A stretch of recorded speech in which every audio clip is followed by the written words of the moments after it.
Hello, everyone.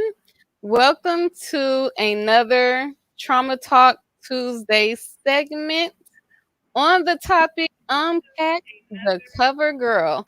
With myself, your freedom coach, Nataushia Miller, and our guest speaker this evening, photographer Deb Davis. So let's get into it and talk about this subject matter. Even though the perspective that our guest speaker will be presenting and sharing with you all is a little different. I always like to open up with some of the first things that come to mind whenever someone brings me their topic. And when I think of Unpack the Cover Girl, I think of unpacking the various ways that we use our appearance to compensate for the deficiencies that we may have internally and the lack of insurance within ourselves. So that's something that kind of comes to mind. But we, of course, are going to go even deeper than that. So share with us, Deb, why this topic is important. Let's get on to it. Unpack the Cover Girl. What is it all about? All right. First of all, Natasha, thank you so much for having me on Trauma Talk Tuesdays. And I just, when I talk about cover girl, the first thing comes to mind is people like, oh, that makeup, the beauty and all of that. But it's a little bit deeper than that. So the reason why I wanted to talk about this because there's a lot of us. There's a lot of cover girls that's walking around, and some of us know it, and some of us don't. So just we just need to uncover that cover girl so that we can live in our freedom.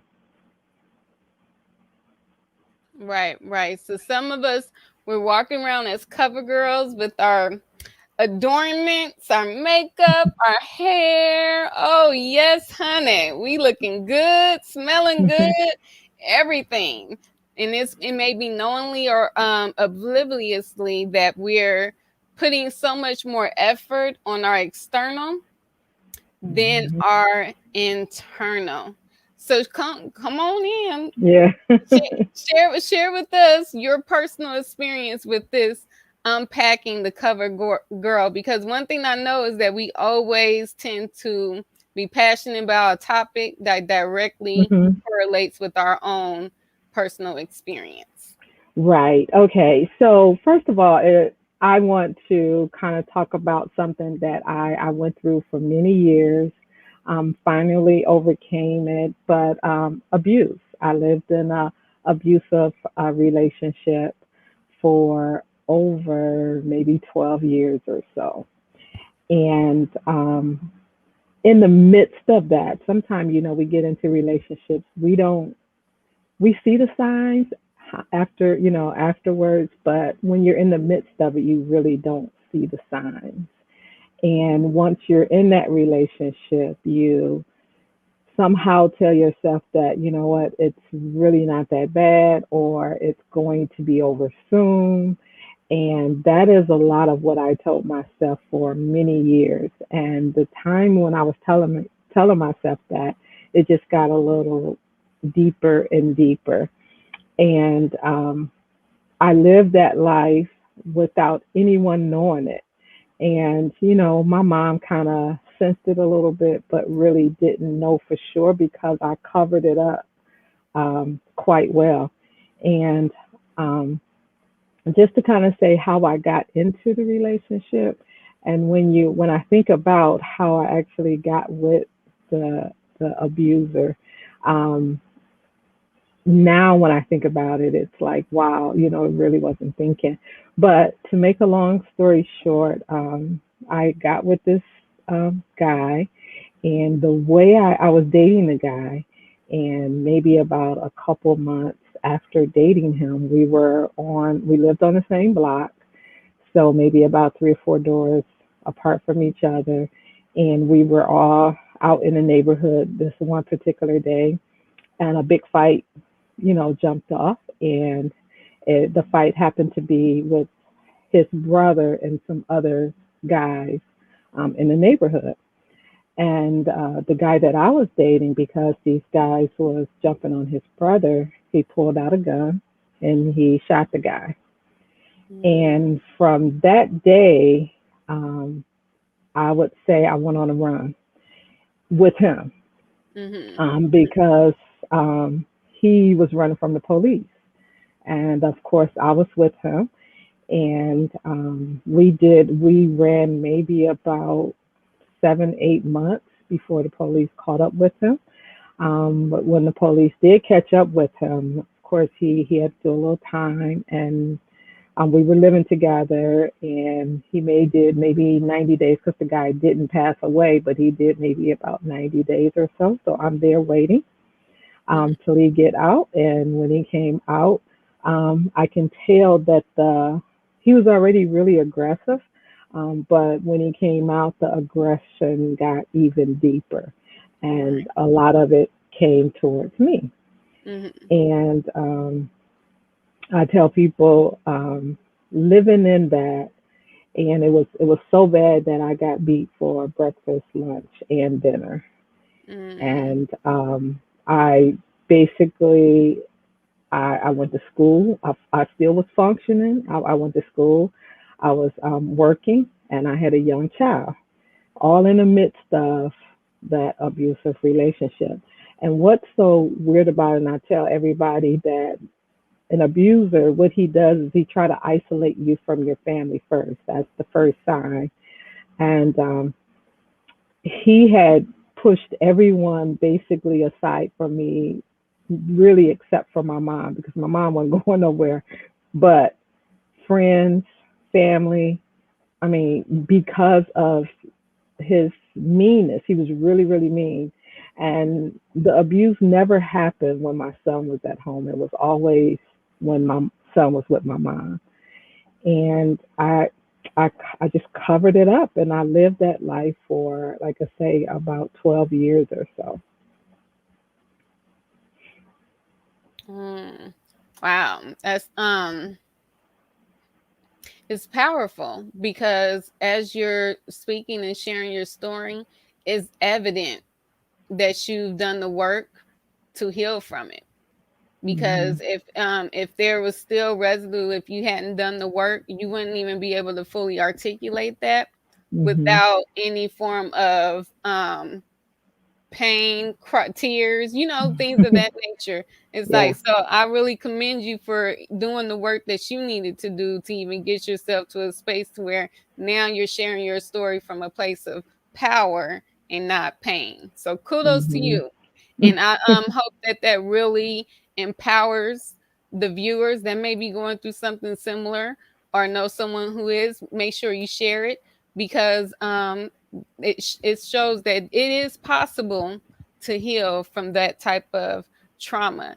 One of the things that really stood out to me was this is something that happened behind closed doors, Hmm. never happened in public. It didn't never even it wouldn't even happen in front of your son. It was something that will always occur behind closed doors, but just between the two of you. And then how you say isolation first, and that's Hmm. key because even if your situation isn't as intense, or you may not be in a relationship with an abuser, that is a sign that you are becoming a cover girl. Hmm. Isolation is one of them. It could be something that you're internalizing and withdrawn from people because you're covering up something that needs to be addressed. So, share with us the turning point because you say 12 years, that's a lot of time. Yeah. I can see with the bonding with that situation and how, maybe even a little bit of the savior complex kicked in for you. Yeah. Ladies, we guilty now. Right. We got our nurturing mama bear ways. We can't help it. So Right. Right. yeah, like the And turning point that brought you out. Like when okay. hmm Yeah. And I do want to talk about, yeah, I am definitely recovered from that. It happened many years ago. I was in my mid 20s, early 30s. I think I finally got away when I was maybe about 34, 35, or somewhere in there. And it was just not, it wasn't that easy. It was because there was a couple of breakups in there and going back because you feel so, and I tell people that when you get attached, those soul ties are real. When you Mhm. get attached to someone, especially women that have, insecurities Mhm. or low self-esteem, and then it was one of those situations where um, I was looking for love all in the wrong places. But when that love came, it was something that I latched onto because it was something that I needed. Mhm. And and when you say going through the healing process, I really had to dig deep to find out why the self-esteem was so low, why I was looking for love all in the wrong places. And it stems from not having my dad. And I had to go through therapy and all of that. But it stemmed from not having that father figure in the home and not having the attention that a young girl seeks for from her dad. Mhm. And so the first thing that came my way that even attempted to kind of show me what I thought was love, I latched on to it. And even though the abuse was there, um, I still felt like it was something that I could possibly turn around. It was Right. one day in my mind, it was one day something is going to change. One day he's going to be the perfect man. And that is really what I believed. But after, going through a couple of breakups, going back and still completing that same cycle over and over again, each time I came back, which it was twice, Mhm. um, it got even worse. So Mhm. my turning point was when he almost killed me. Mhm. And when I say that, he played Russian roulette with my head every day for months. And he would leave. He would go to work. He didn't want me to leave out of the house, so he would lock me in a closet. And before he locked me in the closet, he made sure I had something to eat, but he would lock me in the closet until he came back home. And when he came back home, he would pull me out of the closet. He would put the gun on the table. He would put one bullet in the gun and then just point it to my head and just click, click, click. He did that for months and I was Mhm. terrified. And one day, we got into a really terrible fight, and he um, bashed my head on the floor, and I Mhm. blacked out. So he thought I was gone. He thought I was gone. He was drunk, Mhm. and I laid there because I knew that was the day that I needed to escape. Mhm. Um, so I pretend that I was out. I believe I was out, but came to. And when I Mhm. realized that he was drunk and he had fell asleep, that was when I made my way out of the house. Mhm. And I didn't put on anything. I didn't have on any shoes. All I knew is I needed to get out of the house. And Right. my mom lived maybe about 3 blocks away. And I just remember running through alleys, just trying to be safe, hoping he was not going to come after me. And I got to my mom's house, and that was the beginning. It really still was trauma in the midst of that because even getting to my mom's house and running away from him, he still looked for me every day, and I was terrified to leave home, leave my mom home, and it got to the point where the whole family was really terrified, and it was. But that was the turning point. Wow. Wow. Yeah. Mm. Mm. Mm. Yeah, so I just feel we need to sit with that for a minute, because that's a lot. That is a Mhm. lot. Yeah. Oh my goodness. Mm. Mm. Yeah. Mm. All I can do right now in my spirit is just praise the Lord. Mhm. I thank God that you got out. I thank God you still here, and it's evidence that you have purpose in the earth for a time such as this. That's why Mhm. God preserved you, and that's why you're in a season of doing so well with your photography, because this is your recompense season. Yeah. Yes.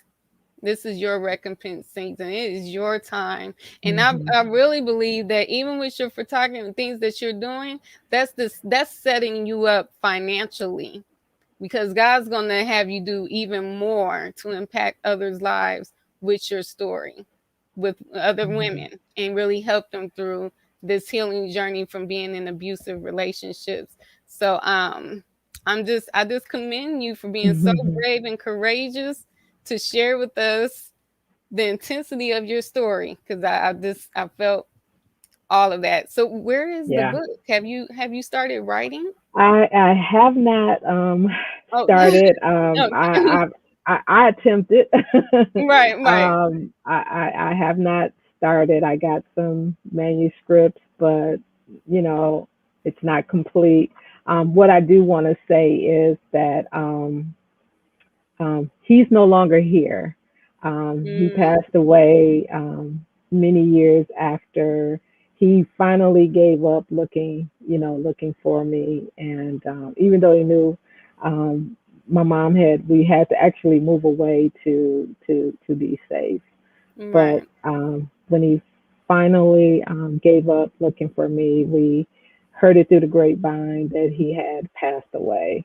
Mm, So I just want to say to that young woman or um, any woman that is going through any abusive relationships, a lot of times we can dress up the outside, but we really don't know what people are dealing with on the inside. And God has given me a ministry to minister to hurting women. And I know what my purpose and my call is in life. And um, that's mm, my passion is to when you can almost feel when someone is really in something that they don't need to be in. yeah. And it happened really on my job one day. I was working with a couple of customers, and a young lady came in, and I can see myself in her because she came in with dark sunglasses on.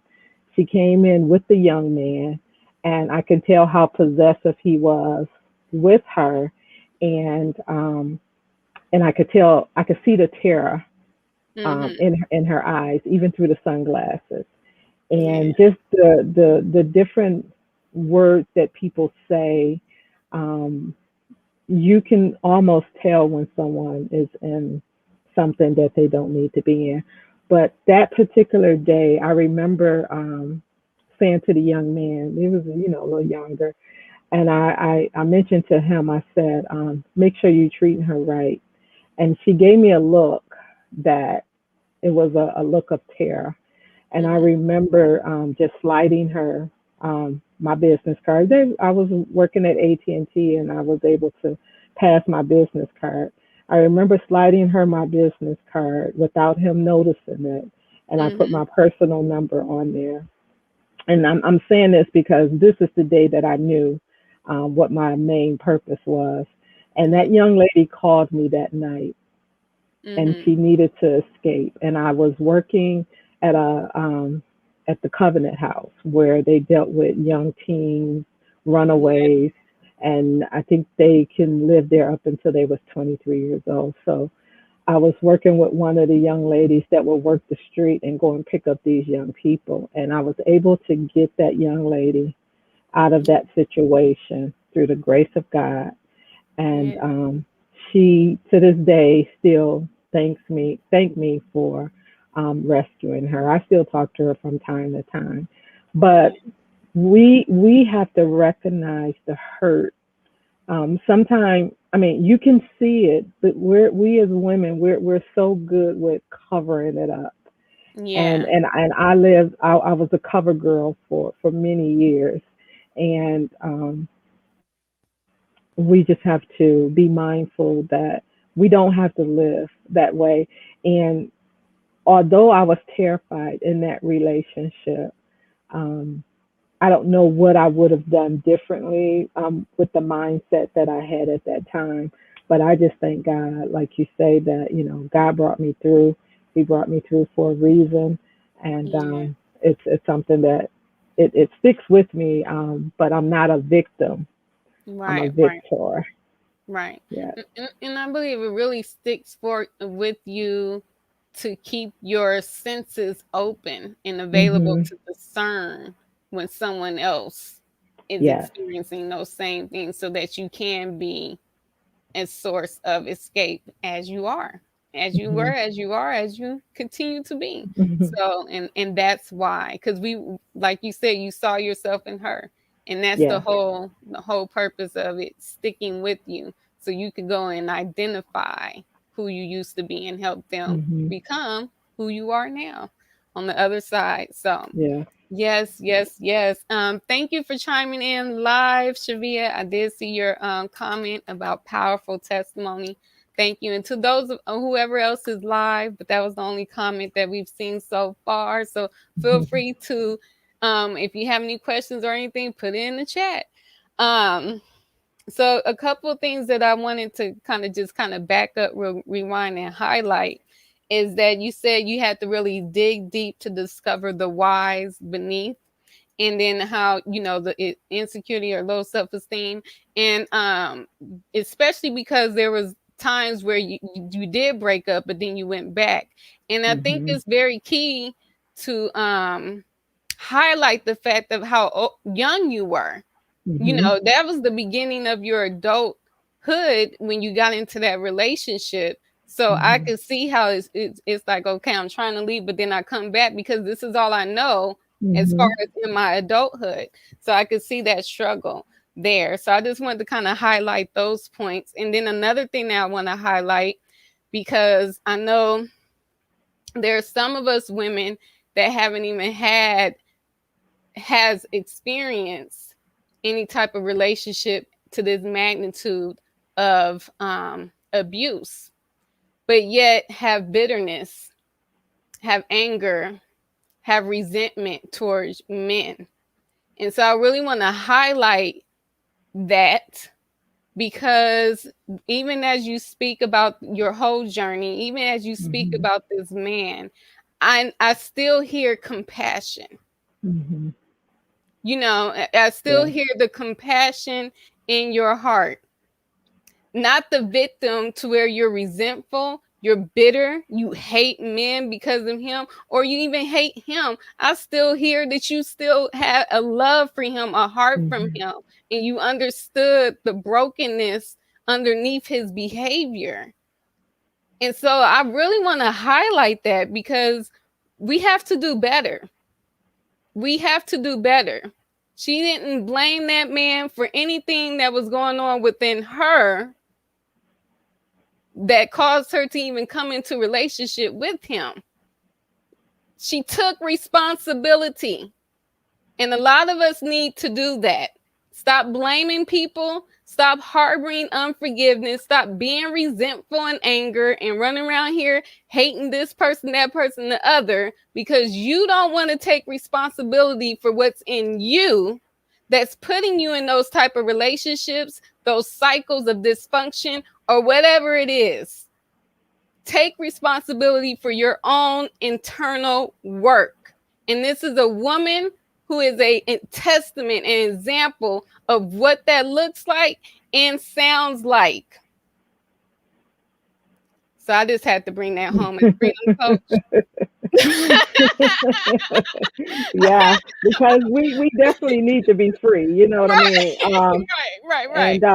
And a lot of times it's not always easy.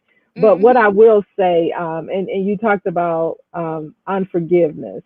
Mm. And there was a level of unforgiveness there for a little while until I went through that healing process. And I realized that the unforgiveness that was there was not doing anything, Natasha, but killing me. Right, right. And I had to really face that reality if I wanted to be able to live the life that God had designed for me to live. Y- So Yeah, I won't say I walked out of there feeling like, you know what, he's this and he's that, because that's not true. But yeah. it was a process. It Mhm. was Mhm. definitely a process, but it can happen because in order for us to be free and to live the life that God wants us to live, we can't harbor unforgiveness. Right, No right, matter right. how bad somebody has treated us, is it easy? It's not easy, but it's possible. Yeah. She just shared with you the nuggets of how it is that she could sit before us today with this level of compassion in her heart as she shares this story of her traumatic events of the past. And so I'm going to highlight it again because I want to make sure y'all get it. Okay. So yeah, there was a point that she didn't have, she was feeling some type of way Hmm. about brother man, you know, feeling some type of way and all this stuff. But she engaged the healing process. So now she's not living from the reference point of her past. She's Hmm. living in her now, with, referring to the reference point of her past to help us. That's what she's doing. But she's not living in her now from that place. And that's what I mean. Bitter, Hmm. anger, and you just, yeah, you left the relationship, but you still salty. And you can't even get a new relationship. You covering up, but them lines with you frowning all the time, your makeup ain't even helping it. You know what I'm saying? So you need Hmm. to engage the inner healing process so that you don't have any residue in your present from the experiences that you have in the past, and that's what we see right before us today. And I just want to make sure y'all get that and Yeah, understand it. it's so true. So true. For You're real, for right. real. You're So, right. so one other component before we close out about the forgiveness piece, when engaging the inner healing process and really surveying why the unforgiveness there, is it safe to assume that some of that holding on to the unforgiveness was more so not forgiving you, not forgiving Mm. yourself first? Was that a part of that harboring of unforgiveness? Natasha, you hit it right on the head because even in the midst of me going to get the help that I needed, there was a lot of unpacking me. Mm-hmm. Mm-hmm. A lot of, I mean, it went so far back to where I even let something that happened to me in grade school, something that a young man said about how I was shaped. And I'm just saying, words, they matter. They matter. And he said that I had a funny shape, and that right there, the therapist had to dig deep to really dig that out of me. That was the start of my low self-esteem Mm-hmm. and the covering up, because I was always top heavy. So I always had that wanted to wear bigger clothes because I didn't want anything to touch me, because I felt like every man, the first thing that they do was look right at my chest. So I had that that kind of um I just felt like that self consciousness, I guess, Yeah. you want to put it like that. So that was one thing. She uncovered the low self esteem that I had, the longing for my dad not being there, wanting to be loved. My mom did the best thing that she did, the best job that she could do, but there is always um, a void there when a young woman or a young man don't have their dad or any parent. Mm-hmm. Um, and it just took a toll in my life, the fact that I did not have my dad. For many, many years, I avoided Father's Day. I didn't even want to hear the word Father's Day. And it really wasn't until recently that I was able to even just say Happy Father's Day. And I mean, in the last 5, 10 years. Um, but those things that was so deep down on the inside of me that I lived with for so many years, and then you finally get into a relationship, you carrying all this baggage into Right. this relationship. So you kind of you put when I look back at it, I put myself, almost in a situation like that. I'm not saying I asked to be abused, Mm-hmm. but sometimes when you cling on to something for dear life, for whatever the reasons are that you have, the lack that you have in your life, um, those are some things that happen. So going through that healing process, I had to go through the process of forgiving myself. I had to Yeah. go through the process of looking in the mirror at myself, seeing me for who I really am, to build that self-esteem back up. Right. Um, so yeah, I had to do the homework on myself. Right. So Right. I had to literally forgive myself first Mm-hmm. before I was able to go on and move on and say, I forgive you for whatever it was that you done to me. And I literally wrote a letter and mailed it. And I said, for everything that you had done to me, I Mm-hmm. forgive you. And that was when the change dropped. That was Yeah. when I was able to go ahead and live the life that God had designed for me to live. I am running in my spirit. Come on now, somebody. Because Miss Deb Davis has not read my book. And that is one of the steps to overcoming trauma. Forgive yourself first. See, the church been kind of backwards. They always Mm, talk about forgiving others, and the resentment comes because we haven't forgiven ourselves first ourselves. for the Hmm. part that we played in the situation. Because Hmm. it's those scenarios like, I should have known better. I should have made a different decision. So we have to Yes. forgive ourselves for even making the choices that we've made from the influences of our subconscious mind. Come on now, Yes. somebody. Because what she just said was like how the influence, not having the void of not having the father, what Hmm. that young guy said to her in grade school, that took on a subconscious narrative that began to influence behavior. So we have to Hmm. forgive ourselves from operating from that place Yes. once we come to awareness. And then when we do forgive ourselves first, it's easier to forgive the other person. Hmm. I mean, it just goes directly into that. And so Right. I love how you just wrote that down. Ain't read my book or nothing. No, I love it. I need to read it now, though. Hey, hey, hey. I love it so much. And so as we close, one of the things I want to say, because I know that there may be some of you and you're listening and you're like, but I did have my father. My father was present, yet I found Hmm. that I have some issues with relationships and things like that. Here is the deal, you all, because I had the same situation. My father wasn't present in all those things. Listen, listen, listen. It doesn't matter if the father was in the home or not in the home. If we have not been taught Hmm.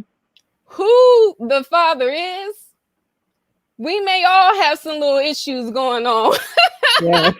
about, That's right. about the absence of a father, even if the father is present in the home, Hmm. because it's the father of all, that of creation of us. He is the only one that can minister to our inner needs. Yes. He is the only one that can fulfill that void in our hearts and love us in the way that we really need to be loved, that's beneath the surface. He is the only one. This is what I tell my children all the time. I'm like, listen here, me and daddy ain't perfect. Hmm. And there's gonna be times where we do things and it may make you feel like you don't belong. It may make you feel Hmm. insecure, may make you feel overlooked, ignored. But we're not doing those things intentionally. We can't. They're three different kids, three different personalities. So it's not possible for us to completely meet your needs. But God Hmm. the Father, come on Yes. now, somebody. Yes.